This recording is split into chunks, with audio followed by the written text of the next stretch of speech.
Welcome to Sacrilegious Discourse. For this is what the Sovereign Lord says. Why do you need prophets to tell people who you are and what you want? If you can justify everything that the God of the Bible has done, then you can justify any of your behavior. A lot of this mentality is trickling into what is now mainstream right-wing Christianity. I am capable of empathy greater than this God of the Bible. This is a Bible that they tell kids. This is the good Lord. This is the good book. He is fantasizing about murder, mass murder. Head over to sacrilegiousdiscourse.com right now to find out how to leave us a review or support us on Patreon.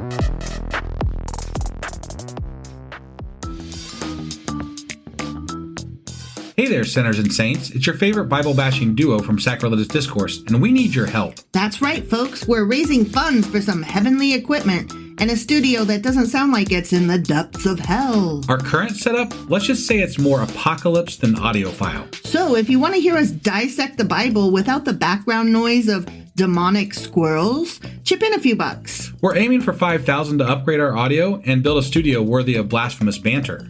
Donate today and help us spread the good word of atheism. You can find a link right on our homepage, sacrilegiousdiscourse.com. Every dollar counts. Even if it's from your collection plate.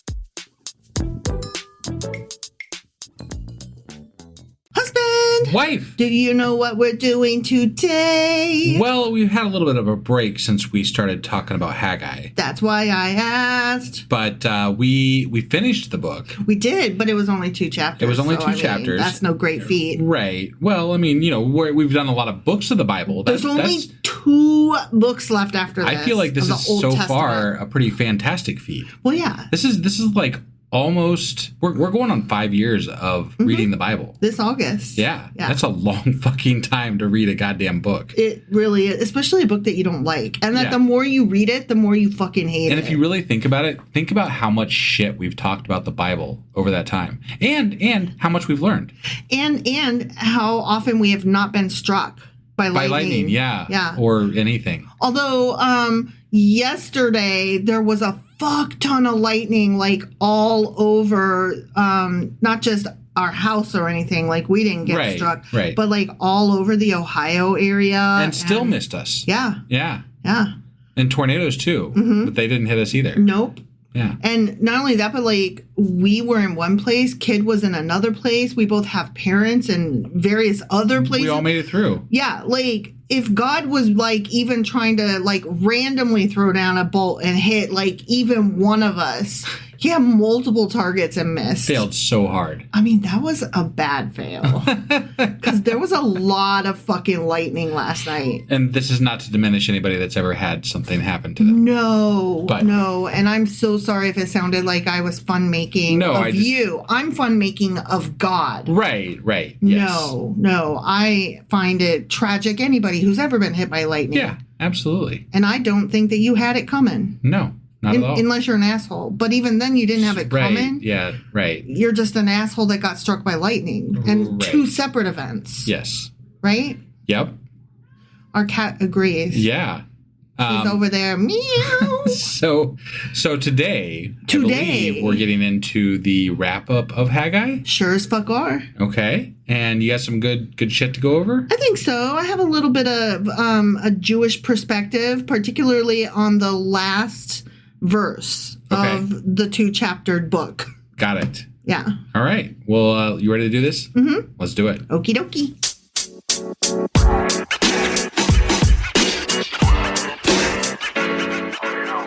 All right. So we are going to wrap up the Book of Haggai. Okay. 2 chapters. Yeah. Do you remember what this chapter or what this book was about? I actually don't this time because I've been busy. We haven't been able to get our regular schedule going here lately, and it's been almost a week maybe. Well, you're right. And this book took us back in time a little bit to when they were about to start rebuilding the second temple, and the people were like, "But I'm late, tired." And then, I'm going to interject here because actually, based on what we had been reading, it took us forward in time because we were earlier than the second thing. Right. Okay. But I'm just saying, depending on how you choose to look at it. You're right. No, you're right. Like, we had got so far in the Bible, and then all of these minor prophets are back at time. So you're right. Right. So, at any rate, God is like, build that shit. Build my house. Yeah. And they're like, but I don't want to. Right. Do I have to do it right now? And he's like, but you have energy to build your houses. Yeah. And they're like, but it was supposed to be 70 years and we're not there yet. And God is like, I don't know. Get out your calendar. Let's do some math. And they were like, but it won't be as good as the old days. And God is like, really? Y'all need to fuck yourself. And then they're like, okay, whatever. And then I felt like he was kind of a crybaby because he was just like whining about not having his fucking house. And I think that they're all crybabies, if I'm being honest. If you're God and you have infinite power and ability, right? Mm-hmm. Why do you give a fuck that you don't have a house? And why wouldn't you? If I were a God, I feel like I would be more concerned about my people getting settled in from 70 years of fucking exile than I would be about them building my house. And I understand the meaningfulness behind it, but that's more of a human thing, not a God thing. Well, and the thing is though that they had started it, but then they were like, yeah. And so then they stopped for like 14 years. Right, and now we have a prophet who profits telling us that they need to finish building the fucking house. Yes. Because that's where they profit. Exactly. And profit. Exactly. And it all depends, like, if you're trying to tell this story from a quote-unquote religious, what the Israelites were experiencing at that time from their God. Or if you're trying to tell this, no, for reals though, what the Israelites were experiencing at that time from their leadership, politically speaking. Right. Okay. But then there's also the, but how do the Jews today view it? Oh, no, but wait, even more, how do the Christians today view it? Yeah. And so you've got like these 4 different, what was happening stories. Right. So who was the crybaby? Who was wanting what? I mean, the whole thing is rather dumb anyway, if we're being honest. I mean, it is the Bible. It is the Bible. So that's what this book is about. Okay. Generally speaking. Right. But I'm going to go over a few points just to like bring it home, okay? Yep. All right. So in 538 BCE, okay? Yep. King Cyrus of Persia allowed the exiled Jews to return to Jerusalem after 70 years in captivity. So that's what we're talking about when we talk about the exile or the Babylonian exile or the exilic period, okay? Yeah, and I just have to say this because of something we read a while back, and I recall it, and that's that to get to that 70 years, I feel like they had to do some creative math. Yeah. Remember we went, this was back in, I don't remember exactly which book it was, but we were covering. It was one of those like there's people. A way to get there, quote unquote, but it's not like the it's not most exactly direct 70. line for, right. Yeah. I mean, I think the best case that we could find was like 60 some odd years, like rounded up. Sure. So, yeah. And that again was doing some creative math. It really was. So this happened in 538. Okay. 2 years later. So 536, BCE, construction on the temple began, led by Zerubbabel or Zerubbabel. Or something. I like Zerubbabel. One of those for sure. Because that's just more fun. Possibly. Okay. Yeah. Yeah. So he's like, yeah, let's build this shit. But then the work stopped after 2 years in 534 BCE. That shit's boring. Oh, working is like, why? If you don't have to, like, right? I'd so much rather paint, read, draw, write, play with stickers. I'm trying to imagine life in the ancient times, right? And it feels like, what's really keeping these people? I mean, you could just like wander off and no one would really miss you, right? It's not like they had Facebook to like identify you. You don't got to check in, right? You know, like you don't have time clocks. It's like, bitch, bye. Are they going to really notice if you're not there? Or they'll be like, I guess Joe died, you know, and they have something. So many kids. Do you think your mom would really be upset? I don't know. I don't know. Like, I'm being mean because there are people with lots of kids today. And yes, obviously you'd notice if your kid went missing. Right. So sorry. Yeah. But yeah, I don't know. I mean, if you're just like, I don't want to build. Right. Couldn't you just be like, I heard there's a village over there. And then just like be a traveling person. You know, it seems like that would be kind of easy to do, right? Right? Yeah. And like the further away that you get, you just be like, oh, I'm a traveling prophet from way over there. Reinvent yourself, right? Yeah. Yeah. Go on a cruise and come back a different person. I bet people did that. I would. So the work stopped after 2 years in 534 BCE because, you know, all those people had left, right? Just kidding. Okay, so after 14 years of neglect, it just sat there, right? They only spent 2 years building, and then 2 years later they stopped. Got it. And so it just sat there being neglected for 14 years. Okay.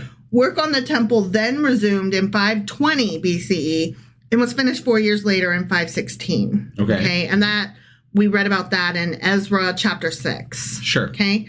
And so that's like where we're at when we start this book. Okay. Yeah. And I'm going to interject here too a little bit because I feel like after 14 years, probably something happened like a drought or, you know, bad crop or something like that where they're like, oh, God's punishing us for this. And that's exactly. They had to blame it on something, right? Yeah. And they're like, okay, well, let's build his house real quick. And you know what sucked is when they started like back up saying, let's get back into this and God will stop the drought, which is exactly what happened. There were droughts and stuff. And God's like, but I'm going to stop now. Yeah, but it wasn't God doing it. It was just shit happens. No, yeah. But when they went to go do that, all of the materials that they had gotten went to waste. Oh, like all of the wood and the trees. Sure. Yeah. Right. Like they had got all those trees from Lebanon. Yeah. And they had all like just wasted away to, like rot wood, you know? Yeah. So I mean as it would after 14 years sitting out there just rotting. Right. Yeah. And so they were like, oh my God, God is punishing us. And it's like, no, oh my God, weather happened. Right. You know? Yeah, this is not a punishment. It's just how things go. Exactly. Yeah. So, okay, I'm going to read verse 1 of this stupid book, okay? In the second year of King Darius, you know, Darius the Great or whatever. Sure. Okay.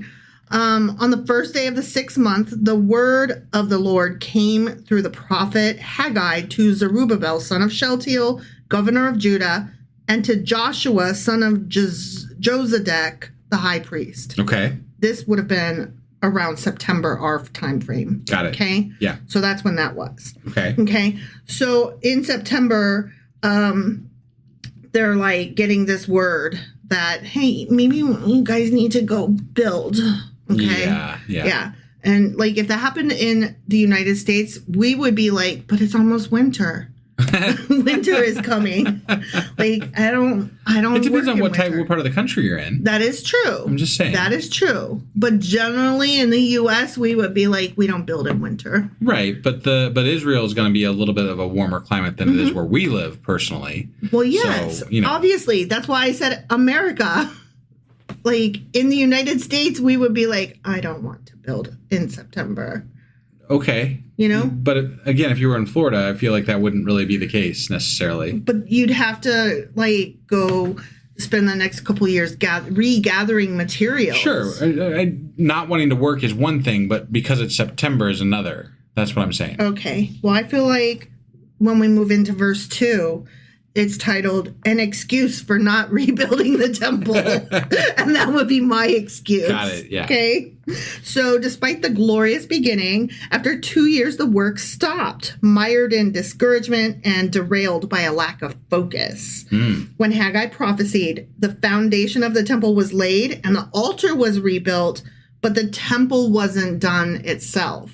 Okay. So they had a place to go, kind of, if they like wanted to gather there. Sure. They were like, it was like a half-assed version of they were like, good enough. Right.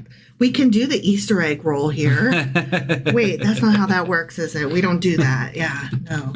Them damn Christians that come later, they do that. Right.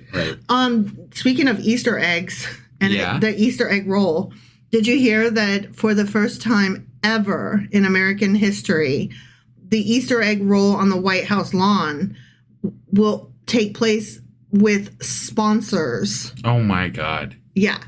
Trump is selling sponsorships for the motherfucking Where the Easter fuck egg is the roll money? Where does that money go? in his pocket. He's selling sponsorships personally. You gotta be fucking kidding me. It is against the law because emoluments clause. It's also despicable that he is selling Christianity tokens, basically. Right. Come sell your shit at the Christian egg thing that we do for kids for fun. And not only that, but Easter is very not so much a.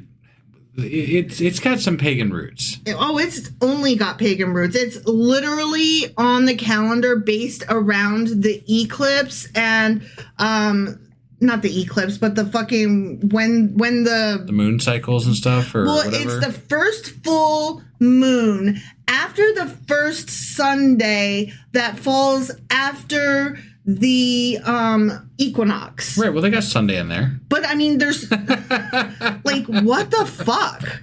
Like, that is some serious star tracking bullshit. Right? You know? Yeah. You're not supposed to be doing that. There's parts in the Bible that say don't track the stars. Yeah. Like it says don't do that. Don't do that. Yeah. And that's exactly how we plan when Easter will fall. Yeah. The first Sunday after the first full moon after the equinox. It's pretty bad when you have a holiday for a major religion that doesn't even follow its own book. Right? The fucking holiday doesn't follow its own book. And that's when Jesus Christ was like born deaded. Dead. I get it mixed up. I have to stop and think. Yeah. No, Christmas is born and deaded is I always Easter. got it confused too because it doesn't seem right. No, it doesn't, because it's when he was raised back up. And that makes better sense. He was because reborn. Whatever. Yeah. Sure. He was deaded and then relived.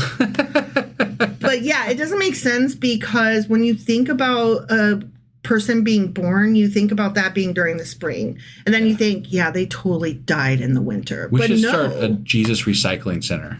Oh, yeah. and it has to look like a cave. Sure, yeah. You know, with rocks and stuff. Right, yeah. You could put your unwanted Christian necklaces in there. And then we could like recycle them. And your palm fronds. Yeah, and call it Jesus recycling. Mm-hmm. Yeah. Mm-hmm.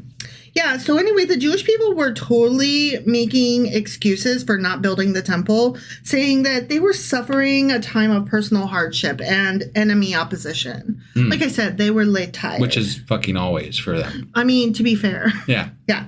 They claimed it was just not yet time to begin the work. They were like, now's not the time, guys. Right. We can't be doing this right now. Sure. It's always later. Later is good. Yeah. Later is good. Now is bad. That's a problem for future me, not present me. And by future me, I mean maybe my grandkids. Look, I know they had reason. Like they put emphasis on what God's controlled in their lives, right? Mm-hmm. But as long as everything's going good, there wouldn't really be an impetus to do anything, right? Like, well, we're doing all right. We're being rewarded, so we're doing something right. Yeah. Why would we change what we're doing? We got our land back. We're just getting settled in, you know? God clearly wants us to focus on the family. Right. Oh, no, that's Christians. They focus on the family. Whatever. Doesn't matter. No, I'm just kidding. Yeah, it's...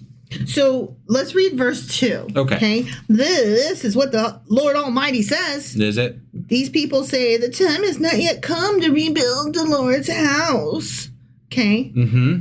So the period thought that the 70 years spoken of by Jeremiah were not yet complete. Or I'm sorry, the people thought that the 70 years spoken of by Jeremiah were not yet completed, and thus that it would be useless to attempt to rebuild until that period had arrived. So that's another reason. They were like, no, we did the math. It's not 70 yet.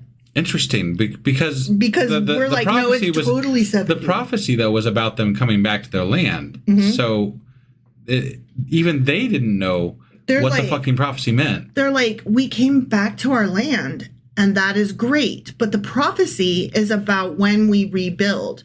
And those years are not mathed out yet. Yeah. Interesting. So they were like, it's not 70, you guys. Got it. That's when you build. Right. It said 70, and it's not 70. That's interesting. Right? Yeah. So, I mean, they kind of had it right if we're being, real. Right, yeah. But from the commencement of the last siege of Jerusalem, about 69 years had actually been completed. And again, that gets into that whack math that I'm like, did it though? You could have read it any number of ways. Yeah. And that's where we were saying creative math. Creative math. So they were like, well, okay, we don't really feel like it. We're still rebuilding our houses. And to be fair, the math ain't mathin'. So and things are not too bad. So it's fine. Don't worry about it. Right. Okay. But then Haggai exposes their wrong priorities. Okay? Okay. He's like, y'all could build your houses for yourself, but not God, which is, that's what we talked about earlier. Yeah. In fact, they had taken much of the available timber and used it extravagantly in their own homes, according to Haggai. So it wasn't so much dilapidated wood, it was used wood. Yeah. Yeah. Even though timber was in short supply and was needed for the temple. And it was in short supply because it came all the way from Lebanon. Again, I have to ask, though, you have people that need housing. Yeah. I would be inclined, even as a god who needs a house, I'm a god, I'll be fine. I'm magic. Right. Yeah. Right? Yeah. No, y'all take care of yourselves first. And as a matter of fact, here's a little bit of sprinkle magic powder so that your wood stays good. Yeah, it does. And so that, you it was the blue sprinkle powder. Yeah. Like, the blue pill. Yeah. Oh, the blue. See, I was thinking, I'm the blue fairy. Yeah. All right. So I'm going to read verse 4. Okay. Yeah. Is it time for you yourselves to be living in your paneled houses while this house, waves expansively at the temple, remains a ruin, you motherfuckers? Well, based on the storms we recently had, I'm going to say yes, I'm good with that. Yeah, I know. Because there's nobody fucking living in that house. Right? It's just a goddamn token. It's a church, y'all. It's a they keep calling it a house of God and a temple and a blah, blah, blah. They call churches that here. Like, churches are called houses of God here. It's a fucking church. But it'll be okay. We'll get to it. Don't worry about it. Every church is a house of God. God is so split in so many fucking different directions. Right? I don't think he could operate anymore. I don't understand how in the same little town you can have like 20 different churches that are all houses of God. Like, what the fuck, God? Get your shit together. Maybe that's what it is. How many McDonald's there are, right? Mm-hmm. I do know how many McDonald's there are. And it seems to me that over the years, service has gotten worse at McDonald's than it used to be. Mm-hmm. And maybe it's just because they're stretched so thin that they can't look at you when they give you your fries. And maybe the same thing has happened to God. That's what it is. He's like, here's your fucking prayer. Okay. So whatever. we just need fewer McDonald's and fewer churches. I'm good with that. And then all the fries will be good. The customer service will be great. And thinking. God will get back to magicking all over us. Yes. I have problems with this. I don't think that is correct. All right. So if the time had not come to rebuild the temple, then the time likewise, Haggai reasoned, cannot have come for the people to build themselves comfortable houses. And I'm like, that's an opinion, though. Well, and it depends, again, on how you read the fucking prophecy. Because, if people are saying that the prophecy reads that it's when you rebuild the temple, then it has nothing to do with when you rebuild your fucking houses, right? Yeah. But if it's when you repopulate the land, then we already missed the fucking time to build the temple by 14 fucking years. Exactly. So either way, we fucked up. Either way, you're wrong, we're right. Let me just have my air conditioning lay off. Yeah. Right. Yeah. But again, he just comes in and he's like, I know all the things. And they're like, do you though? Well, most of the fucking prophets have been really arrogant. They're so fucking uppity, Not though. 100%, but like a lot of them are very arrogant. Yeah. They are so uppity. Like, they act like they know everything. Well, because God's literally, according to them, talking through them. Mm-hmm. Yeah. All of them. Yeah. All of them. Right. So anyway, he's like, it's not time to build your fucking comfortable house. Yet they were, in fact, rebuilding their houses. So God was like, why aren't y'all rebuilding my house? The foundation of the temple had been laid 14 years before, and some considerable progress had been made, but it had been laying waste in that unfinished state to the present time. Do you think that if I spoke to my boss and was like, God said to tell you that I can't come into work today, that would work? I 100% think that would absolutely work in no timeline whatsoever. Got it. God told me to give you a raise. God told me to tell you to give me a raise. I would love that. God also, just while we're putting this out there, if this is, the thing that happens, sure, wants you to take a vacation with your wife in May, because that's when our anniversary. Yes. So God wants you to have a raise and to go on vacation in May to take your wife on vacation. I feel like it's really convenient to be a prophet. Oh, it is. You get to just say, God said this, and that's what we're doing. What's really funny is that they would come to you and they would look at you earnestly and they would place their hand on your shoulder and they would go, if you only knew, it's not easy. It's not, my son, let me tell you. And I would be like looking at their fucking Rolex and being like, get the fuck, go get back on your airplane that you privately own and fly the fuck away. You liar. Yeah. You liar. It must be nice to have the ability to just walk around and preach at people. Yeah. Meanwhile, I've got to take care of my goddamn crops, my kids, and everything else. So fuck off with your fucking word of God. You picked a fine time to leave me, Lucille. 4 hungry children and a crop in the field. You picked a fine time to leave me, Lucille. When I was a kid, I always thought that song was saying 400 children instead of 4 hungry children. I can't say anything. There's so many songs I misinterpreted when I was younger. Even still today, I don't always know the lyrics love exactly. Hearing you sing songs because I do sing them. You're like me, and like we sing all the time, and we just sing at each other, and we're like, whatever, I don't give a fuck. Sure. And like probably a good, 65% of your lyrics are wrong. Yeah. Which is not saying anything about 65% of my lyrics are wrong too. I just looked them up. Yeah, I didn't do that. No, you're like, I still don't care. No, it's more fun that way. It is. Yeah. 400 children. Yeah. All right. So moving on, Haggai's like, consider your ways and the result of your ways. Mm-hmm. Okay. Because of the selfishness of the people, God had punished them with poverty and famine. Yeah. I mean, we find that out after. Like, right. He's like, remember how you've been like having hunger and famine and poverty? And they're looking around going, oh, did we? We were busy building our nice fancy houses. Right. Well, which was it? Was I poverty stricken and not, and not eating?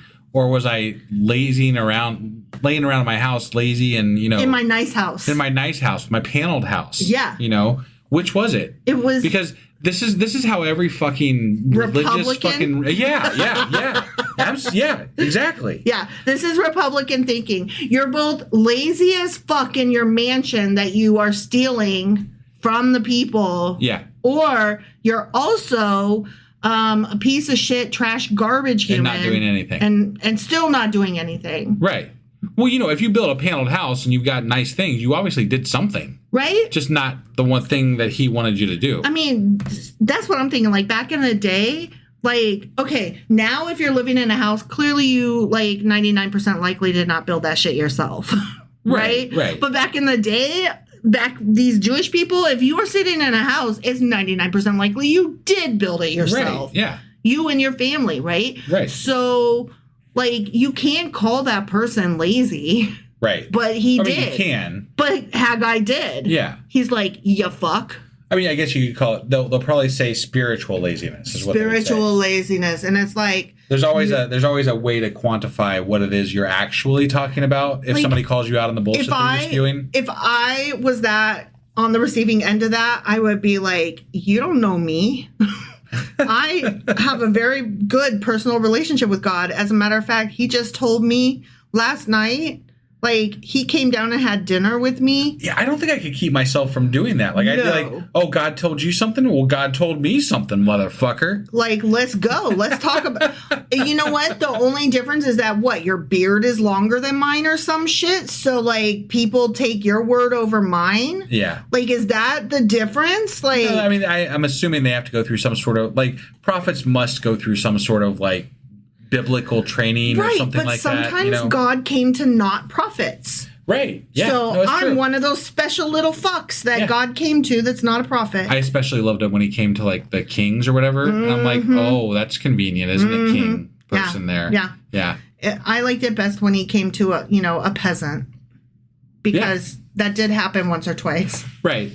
I think, but more often than not, it's just a convenient way to relay a story. That's all. No, it's a convenient way to say the person in power wanted this to happen, so they said it was God. Yeah. Like, okay, yeah, we all know that. And they're like, we know. That's why we didn't spell it out. We knew you knew that. They didn't have Fox News. They had to use God. Exactly. As they still do, even with Fox News. Yeah. No, I mean, that's essentially all Fox News is. Just propaganda. And God is propaganda. Yeah. Like, that's all this is. Yes. And Isn't it continues sad? on today. Over 2,000 years later, and still. Yeah. It's essentially the exact same bullshit. That is grotesque and sad for the human race. And I don't blame the aliens for, like, miss me with that human shit. Yeah, that fucking cylinder, like, it just turned away. I was like, fuck this shit. We're out. Yeah. Fuck this shit. Yeah. So, verse 5 reads, now this is what the Lord Almighty says. Give careful thought to your fucking ways. Okay. The Hebrew figure of speech for this phrase is literally put your heart on your roads.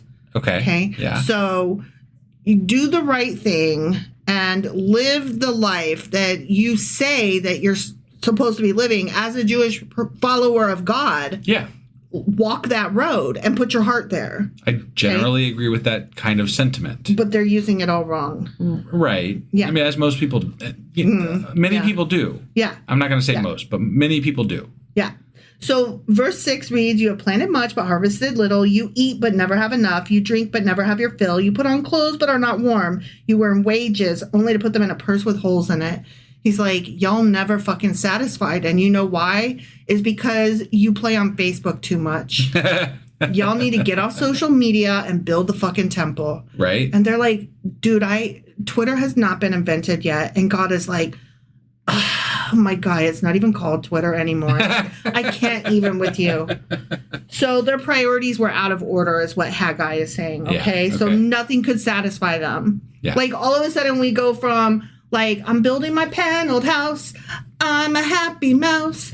La, la, la, la, la, la, la. Look at my happy house. And they're just like happy. Yeah. And then Haggai's like, no, you're not. And they're like, oh, I'm not? And Haggai's like, look at that temple that's not built. And they're like, yeah, I see. I know, but it's just the math ain't mathin'. Right. And Haggai's like, you're so not happy. And the people are like, no, I'm good though. Really, look, I'm happy. I'm singing in my paneled house. And Haggai's like, you're so unhappy. And he just keeps saying it over and over again. You're starving. You're doing all these things that went wrong. And the guy's like, I'm really good, but I've got a paneled house. And, I'm eating fine. Yeah. Everything's fine. And then like Haggai's like, but you're not. And then the guy's like, that's weird. Like, it's like Fox News, like the YouTube algorithm. Like, I keep getting these weird videos and my thoughts are changing. I thought I was happy, but suddenly I'm very angry and I'm cheering for Russia and Nazis. I don't understand how this happened. What probably happened, he started talking to the people that were unhappy, and then they're like, yeah. And, you know, it's about talking to the right crowd, no, right? I know. And then you get that, once you get enough people to agree with you, the people that are living well and doing okay start having to agree with you also, because otherwise they'll lose their pretty house. Yeah. Yeah.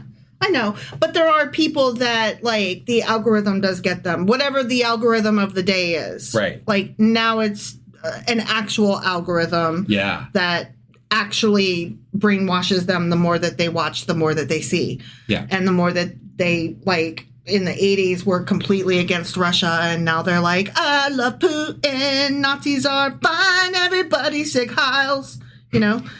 And, like, I don't understand that, but okay. Yeah, right. Right? Yeah.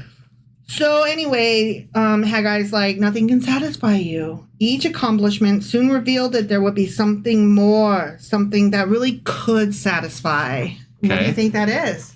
God? God and the temple. Right, yeah. So here's what they got to do. You know what they got to do? Build the fucking temple. Build the fucking temple. Build it and he will come. Yeah. That's what I was saying, the whole book. Right. Yeah. Well, not the whole book of the Bible, the whole 2 chapters of the Book of Haggai. Yeah. So the people complain that they couldn't build the fucking temple. They're poor. And they're like, you just told me I'm poor, though. But he also told them they were rich. I'm poor now. Today Right. I'm poor. Okay. I was rich. I thought I was doing fine. I was happy till your ass came around. Paneled houses. Yeah. You know? I mean, I had AC, and now, like, I'm poor as shit. And so, rather, replied the prophet, they were poor because they would not build the temple. Oh, so it's just they're like, again, the spiritual poorness. Yeah. That's what we're getting back to here. They are selfish, thinking only of what they wanted, not what God wanted. Huh. Therefore, they had to go back to the forest and cut timber for the temple. You need to go back to fucking Lebanon and get more fucking trees, and then get your ass over here, and you need to put that lumber to use. Lumber. Yeah. I said limber. You did. I did. That's not either one of those. That is not That's correct. something else entirely. It is. Yeah. Limber is when you could do yoga real good. These people don't want to do yoga. Did you know there are Christians, like my parents, for example, who are like, no, we can't do yoga. That's another religion. Right. No, I know. And then, it was a thing back when we were younger. I know. I didn't realize that till I was older. Right. But people were very put out by yoga. My parents are very put out, but they started renaming the exercises and the breathing things, and they're like, well, we don't call it that now. We call it reaching for the Lord when you stretch up.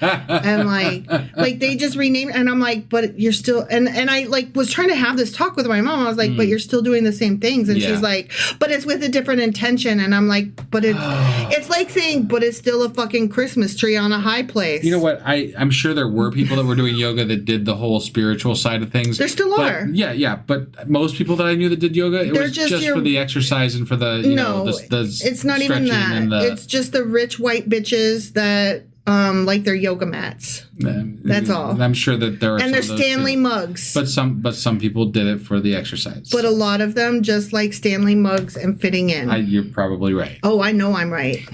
I absolutely 100% know I'm right. Because I've been to those classes and they all look exactly the same. Them girls do. Okay. And they're all the same age range. Okay? Okay. Yeah.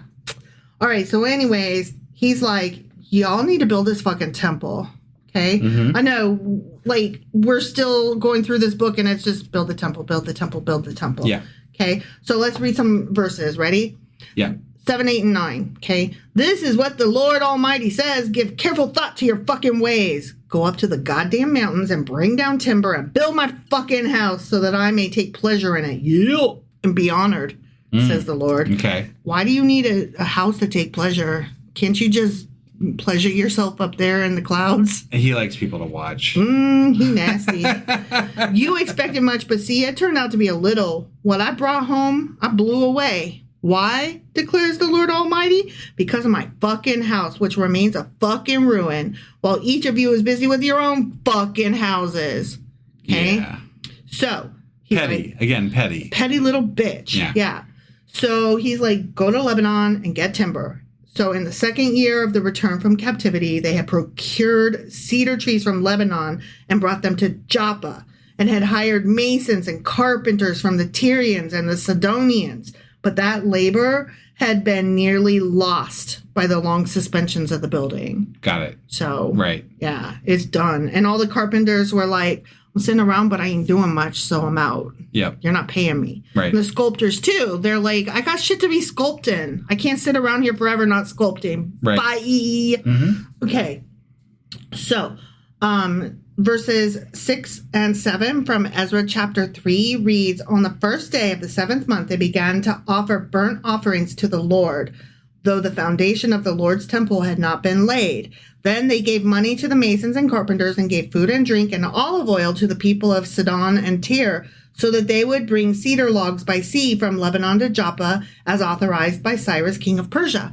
I just thought it was like really interesting. I wanted to include that because like Ezra is happening like right before this, and they're directly referencing each other. Well, and it's funny that this had to get authorized by Cyrus. Yeah. Right? Like that's a whole other element that they don't really talk about in Haggai. Yeah. But there was political machinations going on behind the scenes that maybe caused this to delay as well. Exactly. Right? It's not just necessarily that they were lazy or they had rich to get or poor or right, whatever. But they had to procure, transport for this shit. They had to do things to get this stuff done, and that takes political will. Yeah, like Cyrus is like, yes, go forth and be free, my people that were held in captivity by me and mine. And I'm so happy to set you free now. And I think it's really fucking important that all of the people that I own, that they all have their own freedoms and rules and, practice their own religions and stuff. Right. So, yes, go build your fucking temple and stuff. Right. But what does that actually mean in practice? And who's funding it? Because he's technically in charge. Because we even talked about it in this book that the ruler of Israel at this point was only considered a governor because he's not really in charge. Exactly. It's actually, still the Babylonians, right? And so these requests for material and stuff are going to have to go through that Babylonian government still. And just because Cyrus is like, everybody be happy, doesn't mean that the people under him were. Right. Like, there may have been some people that were like, yeah, I'm not going to approve this. Well, I have to question also the validity of calling yourselves back in your land if you're not really in charge of your land. Right. Right? Like, that's a question for me that I'm like, I don't know how I feel about that. It's kind of like how Native Americans are, quote unquote, we put them on their own land in reservations and but what? That's not correct. That's what? No, we're not taking care of people at all correctly. No, that's just shoving off a problem. Yeah. That's all that was. Yeah, but that's what I'm saying. Like, yay, we let people live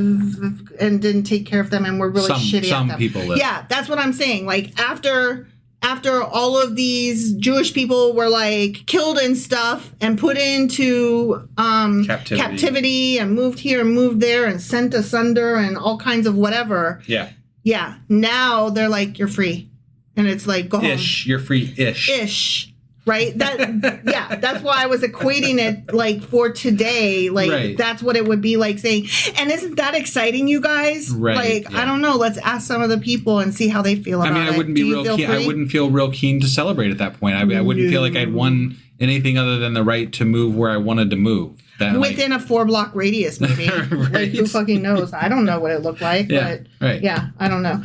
So the response to Haggai's prophecy was, like, actually really good. Okay. Yeah. So he encouraged the people to set about work, and on their doing so, Haggai promises them that God will be with them. He's like, cool. I'm so glad to see you guys doing what you're supposed to do. Yeah. So they must have got their permits. Yeah, right? Yeah. So Haggai's forthright preaching brought quick results. Yeah. The people, realizing the truth of his accusations. Oh my God, I was being lazy and a whore. Oh my God. I hadn't thought about it that way. Thank you, Haggai and God. But I like how it's put, the truth of his accusations. Yeah. Right? Yeah. Like, you're literally, you're being an asshole to these people. I know. And they're like, yeah, I guess that's true. Like, you're making them feel like shit in order to get them to do what you want them to do. And then you're like, and they saw that I was right. But isn't that generally how people try? Like, a lot of people try to get people to do things by guilting them into doing it. Yes. And to me, that's never been a proper way to manage people. No. And if you're a god, I would think you would want to manage people in a more positive way. I mean, any type of parenting, including God or an employer or a leadership, like any kind of authority position, if you do the 'cause I said so or 'cause you suck, it's a cop-out. It's not only a cop-out, the best results you're going to get are going to be half-ass and check the box. Right. If you want actual, like, enthusiastic sign-on, you got to get people to buy in. Yeah. And you don't get people to buy in by saying, you fucking suck, you son of a bitch, piece of shit. Yeah, you get people hanging their head and going, all right. That's about it. Like, how hard would you hit that hammer? How often would you be tapping that nail? Like, I would not be working my best and my hardest if it was only out of guilt. You guys said I could be done at 5. I'm out. I'm not a team player. Not sticking around any longer. Like, a team player is like, you understand my time off. Right. Like, no, let's all be team players would be cool, but no, I noticed the boss is the one always calling in. Well, and I don't really get the sense points. throughout the Bible that we've read that there's been a lot of like buy-in by the people, right? No. Like they buy in when they have to and when they feel like it's advantageous for them. Mm-hmm. But overall, it's not been a huge like they're because I said we're so. Feeling it type thing. You know? It's because I said so or else. Right. Yeah. I'll get ya. Yeah. And boy does he. Yeah. Oh yeah. Yeah. So in little more than 3 weeks, they had restarted work on the temple because they're like, you're right. I was a piece of shit. I'm going to work hard now. I'm real excited about this. So when they began to obey God and fear him, because never not be afraid. You got to fear. Yeah. God promises to be with them. Okay. Yeah. So the second word from God was about the glory of the new temple. Okay. Yeah. So when this prophecy was uttered 4 years before the temple was finished and 68 years after the former one was destroyed, some old men were greatly dispirited due to its being so much inferior to that of Solomon. So there were some like really old dudes that are like, I mean, I'm old, so I really don't feel like working anymore. Like, take this hammer from my hands, please, before I, like, accidentally drop it on my toe and break my foot. Right. But also, like, I hate to tell you, but this shit is ugly. I've seen it. It looked so good, and this is nothing. Right. Back in the good old days. You know, to raise their spirits and encourage them to proceed with the work, those old bucks. Yeah. The prophet assures them, I promise you, the glory of the second temple will be greater than that of the first. And as I recall, it was because God will be in the temple, but wasn't God in the last temple as well? Yes, but that wasn't the glory part because Solomon had been building that. Yes, to glory God, but also because he wanted the glory for himself as well. Got it. So it just depends on how you phrase it, honestly. But that's not how it's pitched, right? In the Bible. In the Bible. So, well, you know what they say if you're Christian. What's that? This temple's going to be fucking glorious shit because Christ will be in it. Oh, that's right. I forgot. Some people interpret this as this temple's going to be awesome. It could be a fucking shoebox, but Christ will be in it. Got it. It's going to glow. Yeah. Okay? I forgot this one had different significance to Christians. Yeah, it just depends who you ask. Right. I call it a lie all the way through and through, but, you know. Yes. I'm just a heathen. What the fuck do I know? So, although the foundation of the temple had been laid 16 years earlier, it had been damaged during years of neglect, which we've said more than once now. More work was necessary before construction could even begin on the building itself. After the people had been at work for a month, they could see enough of the rebuilt foundation to gauge the size of the proposed temple. Some of the very old people remembering Solomon's temple complained that this new one was not very impressive by comparison. They're like, mine was bigger. Yeah. Haggai saw this would discourage the builders, so he brought them a message of encouragement. He's like, come on, it's going to be great. Yeah. And they're like, well, no, it won't. Yeah. But then he's like, I will suck you off. And they were like, Jesus Christ. I guess. So on the 21st day of the 7th month, the word of the Lord came through the prophet Haggai. And just an FYI, this message was in October of 520 BCE. Okay. It was the feast time in Israel, celebrating both the Day of Atonement and the Feast of Tabernacles. Got it. So this is just like a huge party. Yeah. When he's like, my dudes, come on. This is going to be awesome. Yeah. And they're like, it is a party. Mm-hmm. It is a good party. We have so many festivals. Right. And he's like, I know, right? Just imagine like more festivals but in a temple. And they're like, but it's a shitty temple. Right. And he's like, but God though. Okay. So he's like, carry on the work in strength and assurance. Okay. So, we're in chapter 2 now, okay? Verses 3 and 4 read, who of you is left who saw this house in its former glory? And like 5 guys raise their hand and they're like, me, right? And then so Haggai's like, how does it look to you now? Does it not seem to you like nothing? And I don't understand that, but whatever. Okay. So now God is like, but now be strong, Zerubbabel.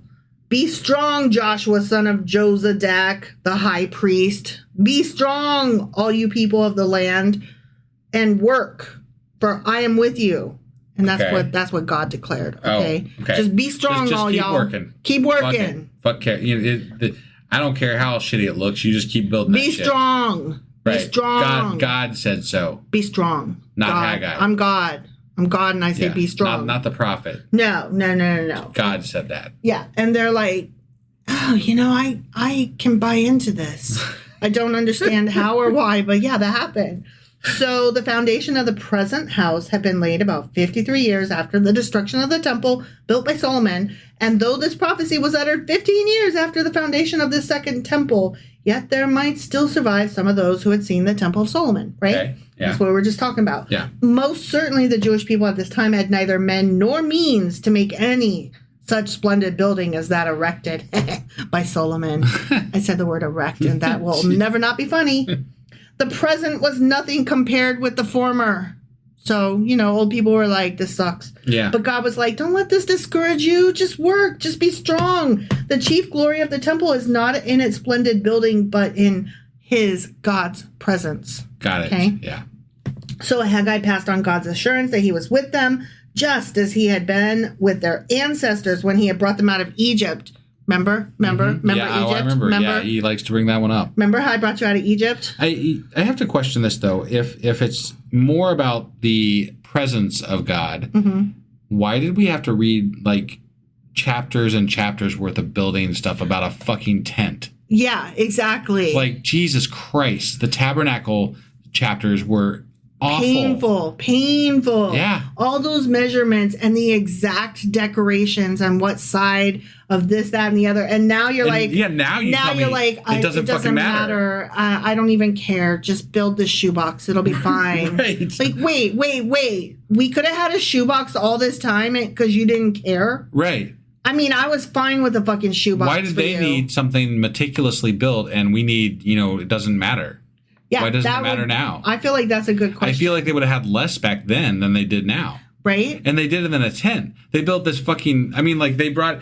Do you remember how meticulous the throne was? Yeah. It was insane. And it had And this was in a goddamn tent. Yeah. And we spent so much time reading about how they built this thing. Leviticus, and now they're like, just throw this shit together. I'll fill it and it'll be great. Yeah, I'm glorious. What? I'm like, that's it. We're done. Hold on. I'm just saying be consistent. Right. If you thought I had to have glory then you have to have glory now. Right? Right. If it never mattered, then why... Then the book is inconsistent. Yeah. At that point, because you are not holding true to what you claimed was important then versus now. Or can we have a discussion about it and you explain to me? Maybe you do have a good reason. Maybe you're like, okay, so here's the psychology. Those people needed this because X, Y, Z, and you're in a different place now and you don't. But and that's what a Christian apologist would say. Talk about it. That's what a Christian apologist would say. And that's fine that they make that shit up, but that's not what the book says.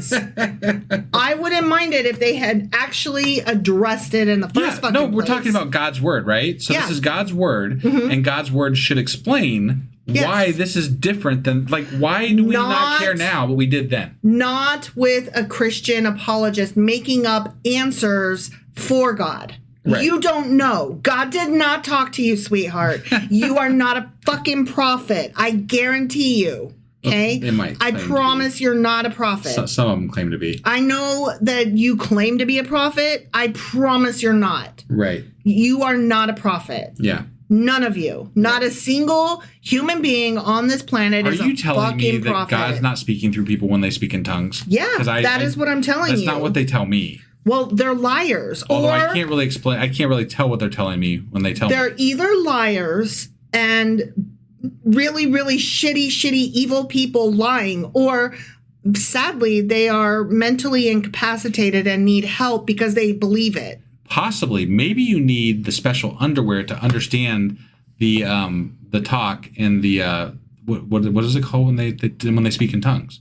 They just got them mixed up. The underwear's over there with the Mormons, and then the speaking in tongues is over here with I don't even know what group it is that does that, but the tongue speaking, the parcel tongues. So, but if you bring them together, maybe if you had the underwear and the speaking in tongues, you could understand the speaking in tongues, right? Look, all I'm saying is none of you is prophets. I don't care. I don't care what you claim. Not one of at me, bro.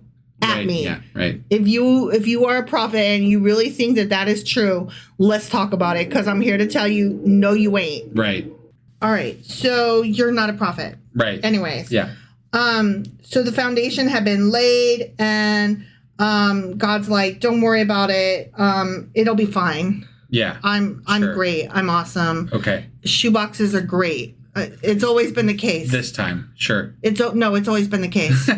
and they're like, I believe you, because people are foolish. Just like when we stop needing sacrifices because, all of a sudden they don't matter and it's just about how you feel about everything. Yeah. But then, also we did at some point need sacrifice. There was very specific details on how to do those sacrifices. Yes. In other parts of the Bible. Mm-hmm. It just depends on which part of the Bible you're reading, And the day. And yeah, sure. Sometimes the day. Right. And according to Christians, none of it really matters unless it does. Yeah. It all makes perfect sense, right? Except it doesn't. Right. Not a single goddamn word of it. Not even a little bit. Except for maybe the let's not be dicks. Let's not steal from each other. Let's not... but I don't feel like that gets promoted as much as it should. No, it really doesn't. Yeah. And the let's not murder people. Also not a great... not shown as much as I would like. No. I'm not sure which... commandment it is, but surely there's one that covers let's not send people to Venezuela who have not gone through the courts to determine if that's where they ought to be sent. Without due cause, yeah. Due cause. Due process. Due process. That's what I was looking for. Yeah. I don't know that is in the commandments or... what would cover that, but I do know it's definitely part of our court system in America. Yeah. And religious nuts fucking love the Constitution. They say that, but oh no, I'm believing them. I think that they just miss that page. Again, it's a lot like the Bible. They like the parts that they like. They love. They don't like the parts that they don't like. Yeah. Yeah. And when it's convenient, they'll change the rules a little bit because why not? It's a matter of how they feel about it, not what it actually says or intends. Have you been hearing about the whole Trump wants a third and there's and they're also coming up with ways that he could maybe get around that. I hear you. I do. It's not voting him in a third time. No, I know. Various other things happen. Right. And then he just steps in. And I'm like, my guy is in his 80s at that point, and y'all are really trying to do this? Get the fuck out of here. Yeah. And we'll why see. him? We'll see if he's even remotely coherent in another 3 years. Whatever. Yeah. His health is not good. That's all I'm saying. Right. I'm pretty sure a good strong wind and knock that fuck over. Okay. So through the temple, God was reconstructing the religious center of the Jewish nation. Okay. That's what God was doing. Got it. Okay. Yeah. Israel's temple would receive greater splendor than the discouraged workmen imagined. Did you know that? I didn't know that. Because you can look at a building and think that it's ugly and stupid, but you're wrong sometimes. Sure. Because God says. I guess. Or something. Yeah. I don't know. Right. Maybe he was going to plug in a nightlight and then they would be like, it closed. I don't know. God would direct rulers of other nations to bring silver and gold to beautify it. Isn't that fun? To beautify. Okay. Because God loves gold and silver, remember? Sometimes. Yeah. Not always. Sometimes he doesn't like it. No, but this time he does. Yeah. It's going to be so And we're pretty. not even in the contradictions episode yet. I know, right? However, far greater glory would come from the many nations who would join with Israel in the true temple. Okay. The temporary hardships of the Jewish builders would appear as nothing compared with the splendor of that day. Okay. Okay? Yeah. Yeah. So anyway, then Haggai, he shows the people that the oblations brought by their priests could not sanctify them while they were unclean by their neglect of the temple. And to convince them that the difficult times they had experienced during that neglect proceeded from this cause.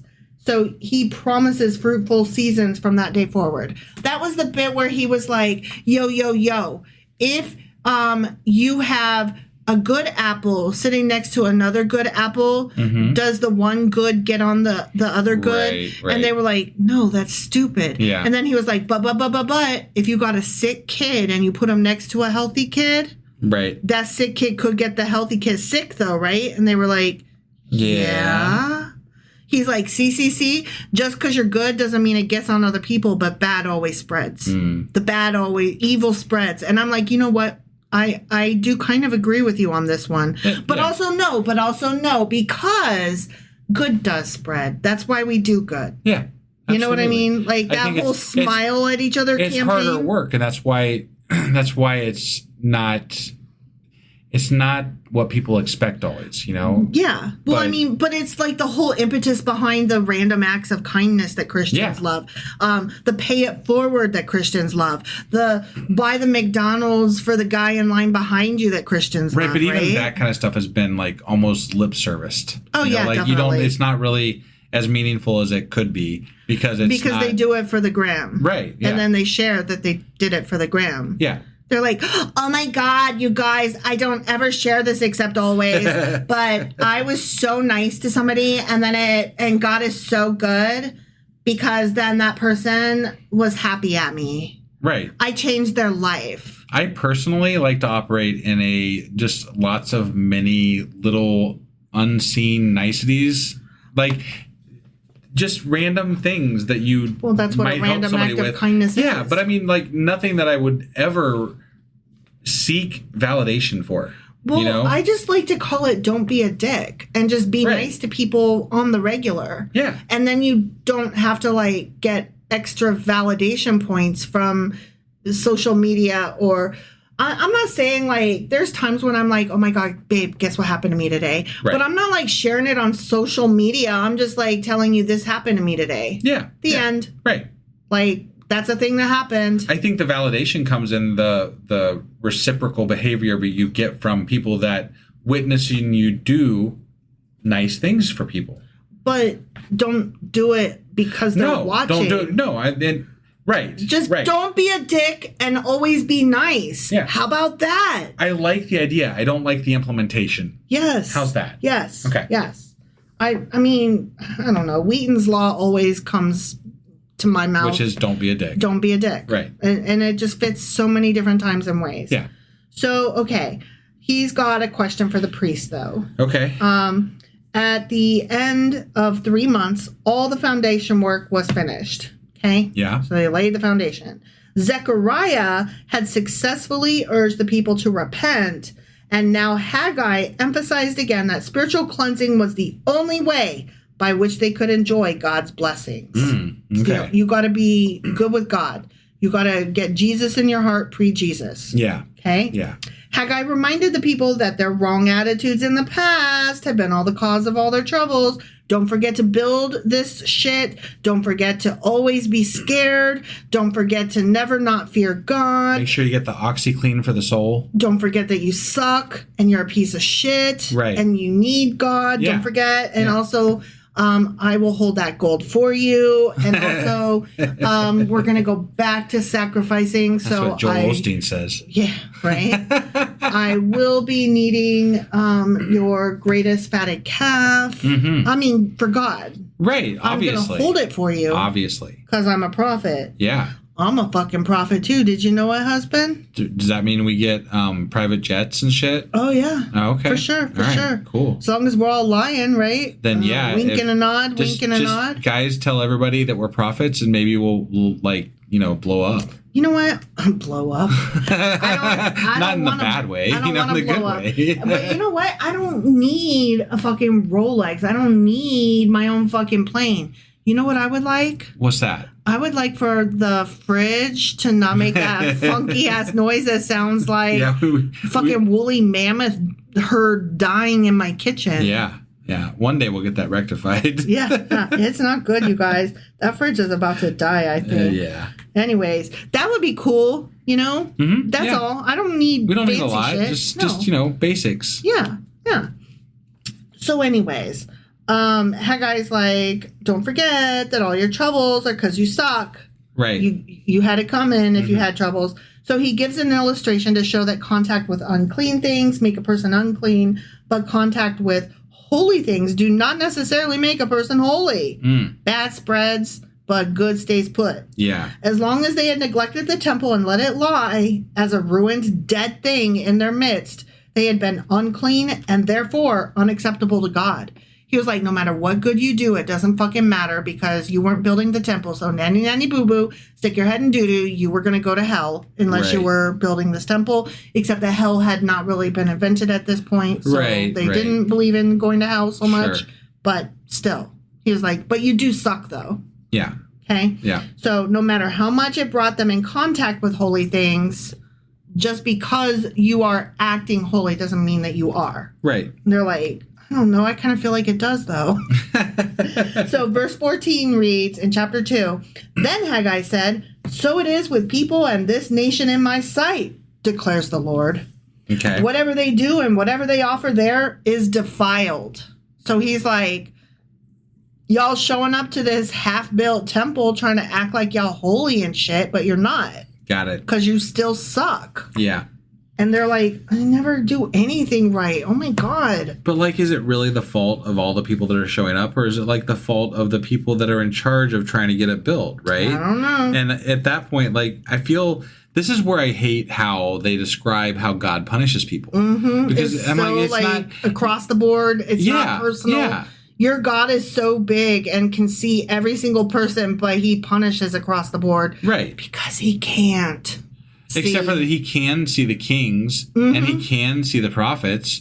So he sees some people, apparently. Well, the truth is that there is no God. No, I know. Right. But I mean, I'm just saying, like, you're being very disingenuous when you say that it's everybody's fault. Every single person. Everybody. We all live in a society where we know that it's never everybody's fault. Right. Like, we didn't fucking elect Trump. Mm-hmm. And yet...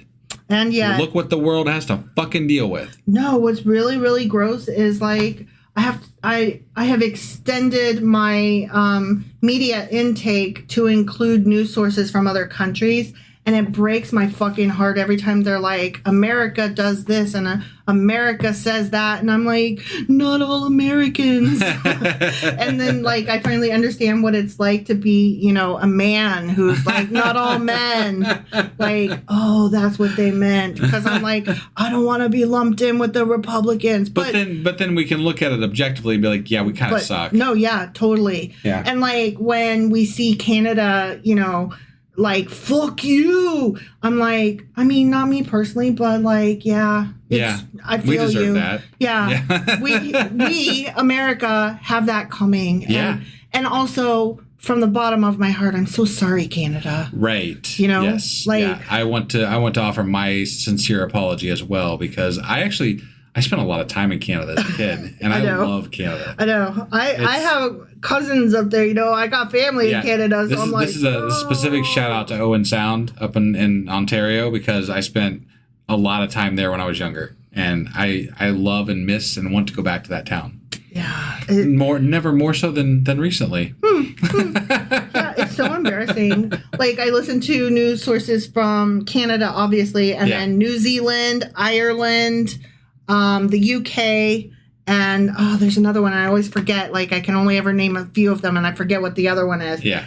And they're all like, boo, America. And I'm like, yeah, I know. I'm sorry. All of you English-speaking countries. I mean, the other ones too, but particularly the English-speaking countries that are hearing my voice and that, like, Trump is coming at you. Yeah. I'm so sorry. I'm embarrassed. I'm like, ooh. Yeah. So, yeah, we know it's not everybody. Okay? Right. We know. Yeah. And Haggai's like, but God doesn't know.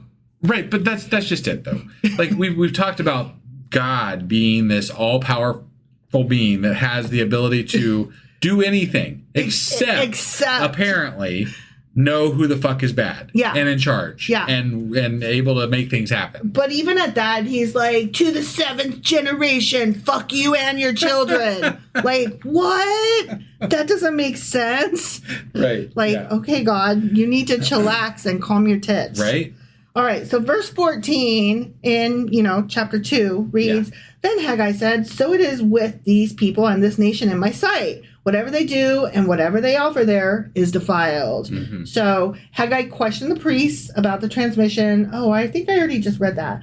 The priests answered correctly according to the law of Moses, that just as a sick child cannot catch health from contacting a healthy child, while the healthy child can become sick, holiness is not contagious, but purity is. Yeah. And since their exile to Babylon, the people of Israel focused on getting back to the promised land. That's all they wanted. Yeah. That's all they wanted. But I get that. Like, if you are in a different land than what what your heritage is from, mm-hmm. I can understand the want to go back to that land. Well, yeah. So by itself, this was not a bad objective. But according to Haggai, he's saying, yet it led to the thinking that once they make it back to the promised land, everything else will be good. I'll be happy when fill in the blank. But I can't blame them. No, when you have a goal and you accomplish that goal, your thoughts are, man, look what we just did. We're back. And he's like, nope.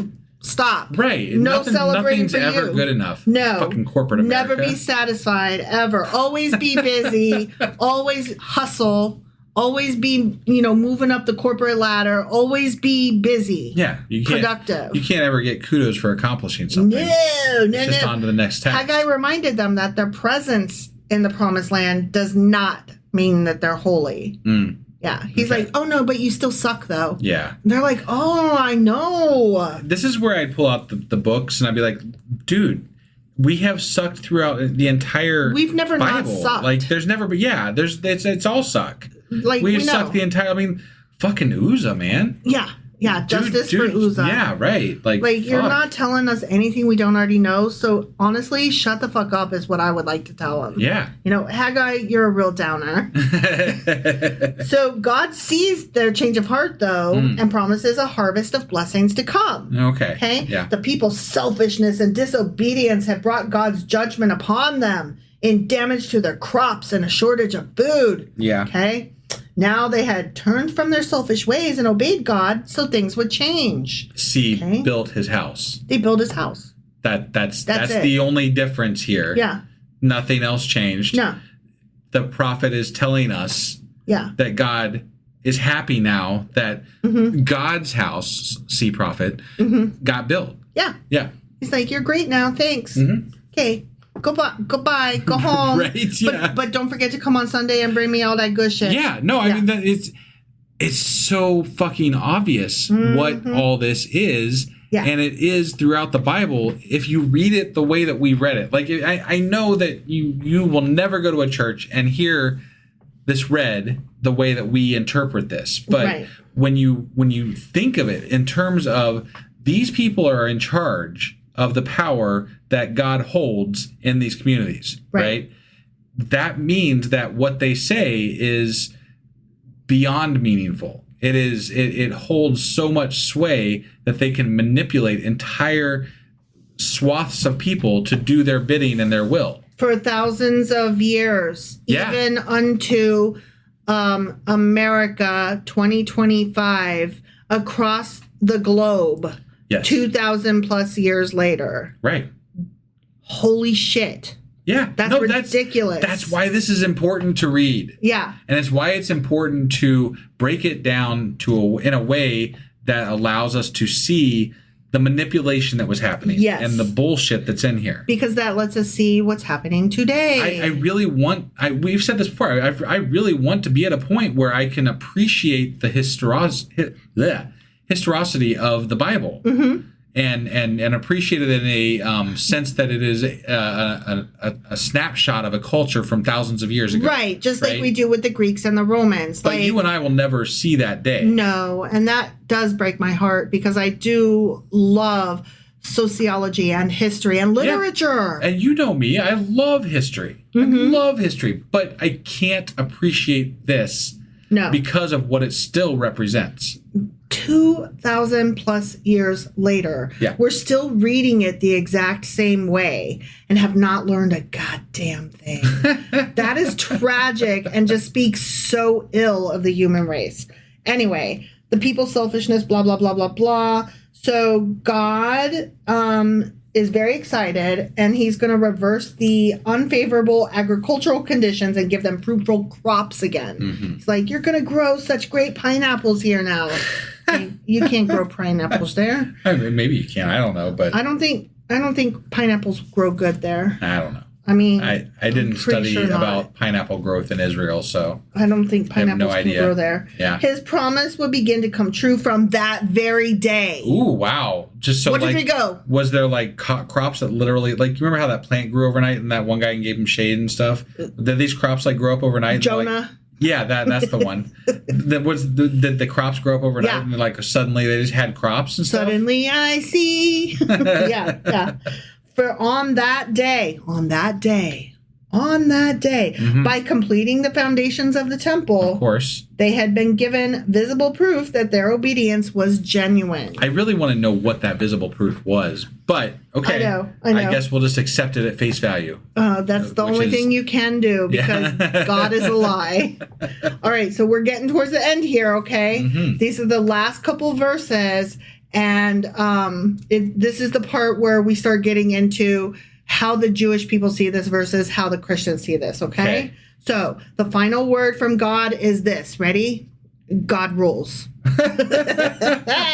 The concluding verses contain a prediction of some temporal revolutions then near, such as the commotions of Babylon in the reign of Darius, the Macedonian conquests in Persia, and the wars between the successors of Alexander, as well as the victories of the Romans who, in the time of Haggai and Zechariah, were on the very eve of their successful career. Sure. Okay? Yeah. So, later the same day that Haggai delivered that message, he delivered another encouraging message. It's a busy day. Yeah. I mean, he gave 4 different prophecies, 2 of them on the same day. Got it. Okay? Mm-hmm. This time to Zerubbabel, the governor. And this is the one that matters. Okay? Yeah. Zerubbabel was a descendant of David in the line of kings who reigned in Jerusalem. According to the Bible. Yeah. And he was entitled to the throne of Israel. But because Israel was still under Persian rule, he was allowed to be only governor. He could not be king. Right. Okay? So verse 22 says, I will overturn royal thrones and shatter the power of the foreign kingdoms. I will overthrow chariots and their drivers. Horses and their riders will fall, each by the sword of his brother. So basically, it was easy for the returning exiles to feel insignificant in the world as if they were just pawns or spectators. Sure. But God wanted them to know that though they were small in the eyes of the superpowers of the world, you know, since everything that they did still had to go through Babylonian leaders, that they were servants of the God of all power. Okay. All right. They're on the winning side. That's what God wants them to know. Yeah. It's just that they didn't do a lot of winning. They have not this whole fucking book. Yeah. No.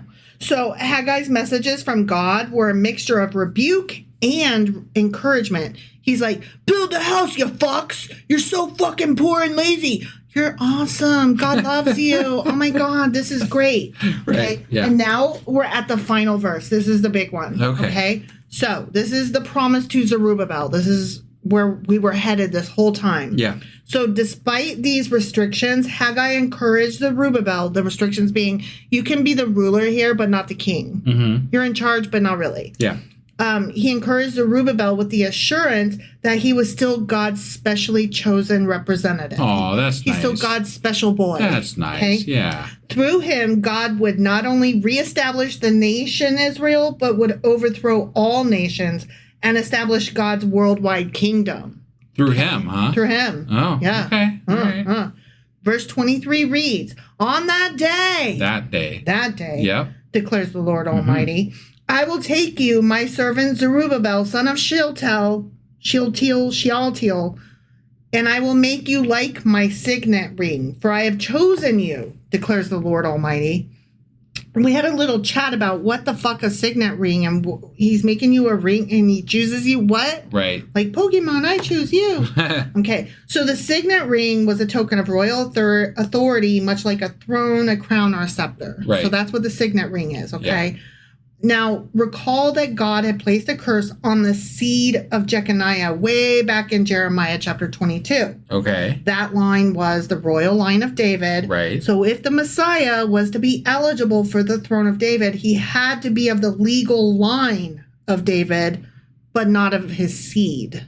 Okay. So he's got to like be a distant relative of David, but the curse is on David, so it can't be like David's great-grandchild. Right, because we talked about this because it literally says in the Bible that the line of David ends. Yeah. So he's not part of the specific straight down. He's like a second cousin once removed or something? Yeah. Okay. So Jeconiah was the last legitimate king of Judah, and the royal house of David goes through him. His only successor was Zedekiah, and that's the book that we're going to be reading next. Okay. His uncle, who was appointed not by right, but by an occupying Babylonian ruler. Even at the end of his life, the Babylonians recognized Jeconiah as the legitimate king of Judah. Okay. Now, because Zerubbabel was a descendant of the last legitimate king of Judah, he could be legitimately recognized as the ruler, though not the king of the returning exiles. Okay. So every decision that he made still had to go through Babylon, because he's their governor, not their king. Zerubbabel did not live to see the fulfillment of Haggai's words, but the promise passed on to one of his descendants, according to the Christians. Yeah. Do you know who that guy is? Jesus. In whom the prophecy will find its fullest meaning. Anyways, that's trash. So let's read from a Jewish perspective what this means. Yeah. Because that's what I specifically wanted to know. Sure. Okay? Yeah. Like where we ended when we were reading this was, and that's what the Christians think. The end. Right. Okay. Right. So from a Jewish perspective, okay? Yeah. First of all, let's start with my servant Zerubbabel. This language echoes how God refers to David in other prophetic books, like my servant David, for example. Okay. It emphasizes Zerubbabel's Davidic lineage, reinforcing continuity of the covenant despite the exile and absence of a Davidic king on the throne. Okay. So he's like using the language he would if we're to pretend that this guy descended through one of David's bros or some shit like that. I don't know. Right. Okay, next point. Make you as a signet. A signet ring represents authority, ownership, and favor. In ancient times, kings used signet rings to seal decrees. This implies that God is restoring divine authority and favor to Zerubbabel. Okay? Yeah. So first of all, he's saying, I'm restoring this to you that I took away. And that's one way to read it. I gotta just say this real quick because I don't really feel like there's so much that hinges on King David, and I don't really feel like he deserves as much like power. Like he's so significant to the Bible, right? And he wasn't exactly the best person on the planet. Like I'm not saying he wasn't like the worst one we've read about. No, by far. But like, what the fuck? Yeah. Why? Yeah. Why this guy? Why this David? guy? I agree. Like, I think that summarizes. Samuel had the good hair, Like, right? Why not him? Or Solomon, who like built the whole fucking temple and had the bath. He was wise. Yeah. Yeah. I just don't get it. Like, why David? I don't know. Why David?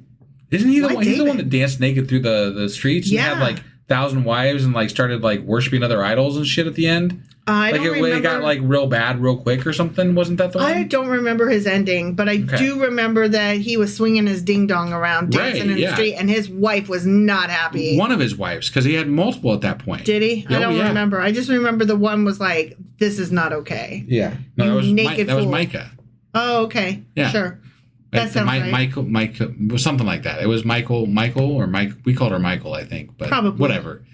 It was a while back, but I know. It's too long ago. Fuck David anyways. Right, yeah. All right, so Lots he's of other like, people did. yeah. Apparently, that's how he could have so many I guess, distant yeah, right? lineages. Yeah, or he whatever. made sure. Okay, so God is like restoring power or whatever through Zerubbabel. Okay, but this whole signet thing, I will make as you a signet. Yeah. This also alludes to Jeremiah chapter 22, verse 24, which I'm going to read now because it matters. Okay. Okay. As surely as I live, declares the Lord, even if you, Joachim, son of Joachim, king of Judah, were a signet ring on my right hand, I would still pull you the fuck off. Yeah. Wow. He's like, fuck you, fuck you, fuck you. I don't like you so much that even if you were a signet ring on my right hand, I would pull you off. And now he's saying to this Zerubbabel guy, who's not even a king, really, Yeah. I will make of you a signet ring and Right. wear you. So obviously it denotes a very important role To that, God. that hypothetically God recognizes Mm-hmm. as authority over his people Yes. as a ruler. Yes. And it was very wise, I think, of Haggai to utter these words. I Sure, think. He's sure. like, this new thing is going to be so great. And Well, they had to I sell can't, it. yeah, I can't get the people excited to build it. I can't get the people afeared to build it. I can't get them buy-in. What if, hear me out, Zerubbabel, hear me out. What if, just follow me, what if I say, You're from the line of David. you're from the line of David. Right. And Zerubbabel's like, that's not going to work, bro. Did you read it? And he's like, hang on, listen. I got a fix for this. Yeah.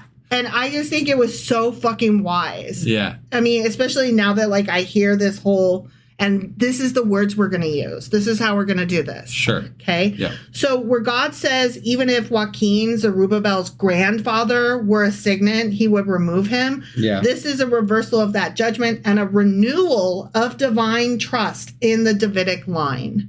Okay. Okay. It's beautiful in a way. Like if this was just like literature and like funsies history, it would be kind of like, wow, that's kind of cool. But guess. it's so political. I guess. Right? It's so politically motivated and It really gross. is. Yeah. Yeah.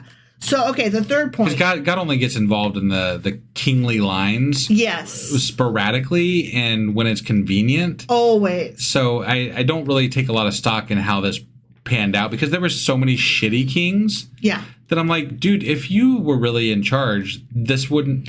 No, I don't believe this. You know, like this doesn't. No. I'm saying from a historical, political, and literary perspective, this is so cool. Sure. This math is mathin'. Right. You know what I'm saying? Right. This was smart. Yeah. I can No, get it's a good. behind It's this a good move. It's a good move. Yeah, this for was sure. this was like, let's invent a new chess move and let's call it, I don't know, en passant. Or what the fuck ever. What is that chess move that En passant. Oh, did I say it kind of You right? were kind of right. Yeah. Wow. And so he's like, okay, but how does that chess move work? And Yeah. then he explains it. And then Zerubbabel's like, that's not even a chess move. That's so stupid. That doesn't even make sense. And Haggai's like, you just have to believe. Right. You yeah. just have to pretend to believe. Yeah. And it doesn't even matter if you believe. You just have to make them believe that you can make this fucking pawn do this fucking magic move that makes no goddamn sense. And that is all of history. Yeah. It's en passant. Say it again. En passant. En passant. Yes. That is the fucking stupidest chess move on the planet. I don't even know chess. And you showed me that move and I was like, okay, I never want to learn this stupid game. That move, when you can't even learn a game because suddenly like some random dumbass move that makes no fucking sense comes out. Jesus. Yeah. Okay. Guys, if you listened the entire way through our podcast, you know I love chess. Yes, you do. In fact, I had a Sacrilegious Discourse chess account for a while where I played people And that was a thing for a bit. Yeah. I haven't done that in a while, but you should probably pull that back out because there were some people playing with there it. Were. It was, you had a fun time with that. I did, but time. Time, and there was one person that kept beating you. I was happy to be beaten. All right, so let's move on to the last point here. Ready? Yep. I have chosen you. Pikachu, I choose you! Okay? Yeah. This echoes God's language when appointing leaders like Moses or David. Let's not forget, this is not from a Christian perspective, okay? This is from a Jewish perspective. I got these from Jewish sources because I was like, this Christian, and that's the way it is. The end. Sure. That cannot hold. Well, no, and I think even if you get into it, the prophecies do still indicate for Judaism that the Messiah will come from the Davidic line. Yes. So that's still a thing that is believed. Yeah. Yes. And so this just it really matters. This last verse really matters. If we're reading the Bible to understand the Jewish history behind Christianity, this verse matters a lot. All right. Okay? Yeah. So the I have chosen you echoes God's language when appointing leaders like Moses or like David. While Jewish tradition does not see Zerubbabel as the Messiah, this language carries messianic undertones, suggesting that God's plan for the Davidic line is still alive. Right. It's going somewhere. I don't know where it's going, but it's going somewhere. It matters enough for basically God to reinstate the Davidic line. Yes. So that makes it super important to the whole Judaism and Christianity. Yes. So here are some rabbinic and traditional interpretations, okay? Yeah. Just got a couple things to say here and then we're done, okay? Zerubbabel is not seen as the Messiah, like I said, but he is viewed as a righteous leader who plays an extremely critical role in reestablishing Jewish life in the land after exile, okay? Mm-hmm. So he's like the guy that put it all back together there toward the end, okay? Yeah. Some midrashic sources hint at messianic expectations surrounding him, but the mainstream Jewish view is that he is a prototype or a foreshadowing, not the fulfillment of the messianic promise. So, I mean, they got some Jesus views in them, even though they don't think Jesus is the one. Right. Yes. You know what I mean? Well, that's what Christianity capitalized on, was the messianic prophecies from Judaism. Yes. But they're like, no, it's not him, though. Right. He is a Jew, that is correct. And he is maybe a prophet. We will even allow for that. Yeah. Maybe. Sure. Okay. But no, he is not the Messiah that was promised. Right. And I haven't got there yet, so I don't know why. I am very curious if there are Jewish texts specifically about Jesus outside of biblical texts. I have no idea. That would be an interesting side venture. That really would. Because I am curious, because I have heard it said multiple times that Judaism accepts Jesus as a prophet.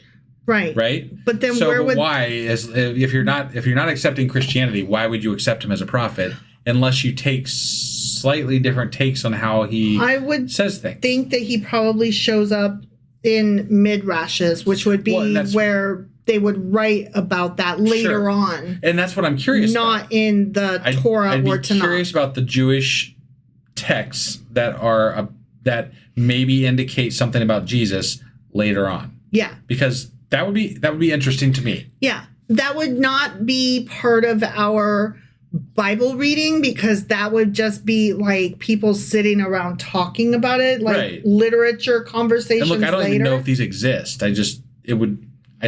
That'd be something I want to check into. Sure.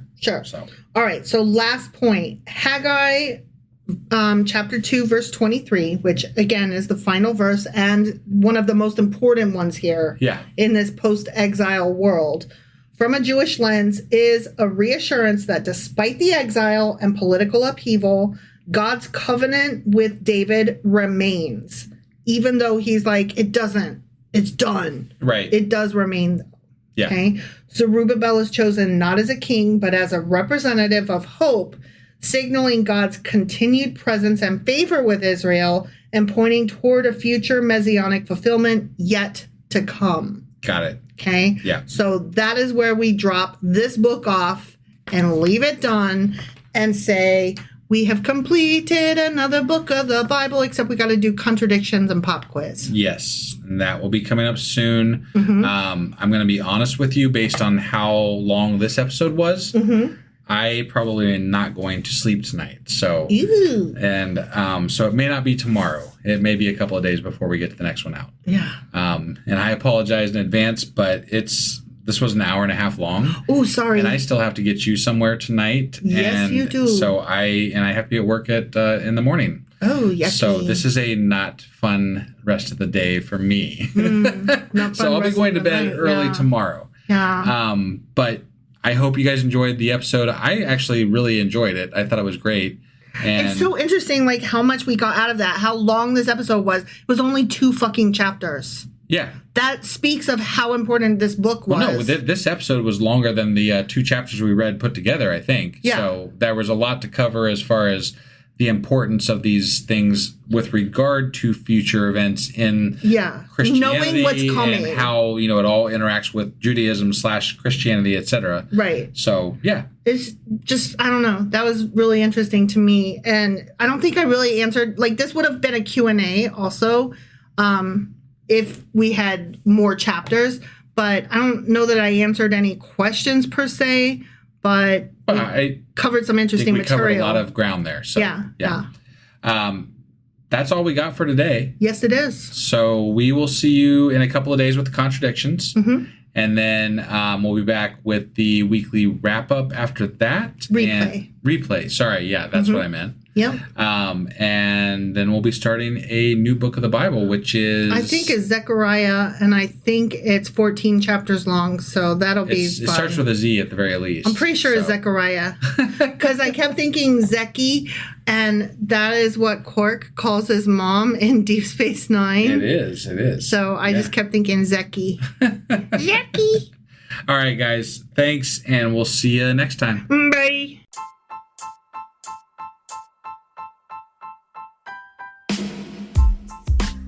Hey, wife, I guess that's the end? But husband, that's just sad. It doesn't have to be. We are on lots of social media platforms like Twitter. Our handle there is sacrilegious_D. For D's nuts. Oh my God.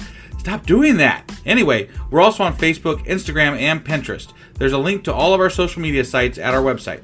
Ooh, we have a website? Yeah, it's sacrilegiousdiscourse.com, where you can also find a link to our merch shop. We have a merch shop? Yep, we have podcast-themed clothing, mugs, notebooks, and more, as well as an atheist and science-themed products. Wow, our fans should really go check that out right now. Definitely. They can get in touch with us by sending an email to sacrilegiousdiscourse@gmail.com. But before they do that, we could really use some help. Oh yeah? With what? Well, it's not free running the podcast, and we need some financial support in order to get better equipment, which will free up time so we can concentrate on our podcast and our fans. Okay, so what should they do? Head over to patreon.com/sacrilegious discourse and sign up as a contributor on our podcast. Supporters there receive additional bi-weekly episodes that we record just for our Patreon members for as little as $2 a month. Also, we'd really appreciate it if you would like and subscribe on whatever platform you're using. And Apple Podcast reviews help us out tremendously. Like and subscribe, leave an Apple review, join us on Twitter, support us on Patreon. That's a lot of instructions. Don't forget to say thanks. Thanks. Okay, bye.